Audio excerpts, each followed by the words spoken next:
Hello guys, റൻഷാദാണ്. അപ്പോൾ ഇതിൻ്റെ chain sprocket replace ചെയ്യാൻ വേണ്ടി വന്നിട്ടുള്ളതാണ്. അപ്പോൾ ഇതിൻ്റെ ചെയിൻ സ്പ്രോക്കറ്റിൻ്റെ കണ്ടീഷൻ ജസ്റ്റ് നിങ്ങൾക്കൊന്ന് കാണിച്ചു തരാൻ കേട്ടോ. ഇത് ബാക്ക് ഡിസ്ക് വരുന്ന മോഡലാണ് കേട്ടോ.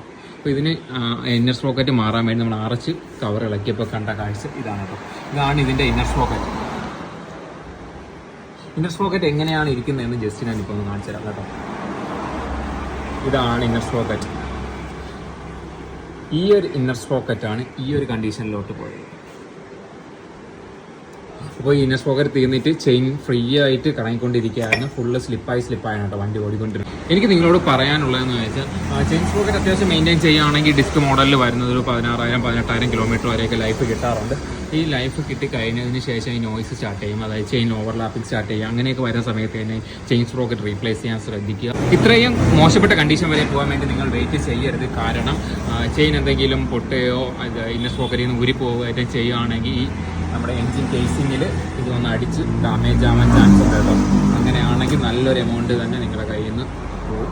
അപ്പോൾ maximum chain sprocket correct time പീരീഡിൽ റീപ്ലേസ് ചെയ്യാൻ വേണ്ടി ശ്രദ്ധിക്കുക. അപ്പോൾ ഇതുപോലെ ഇൻഫോർമേറ്റീവ് ആയിട്ടുള്ള വീഡിയോയുമായി വീണ്ടും കാണാം. ബൈ.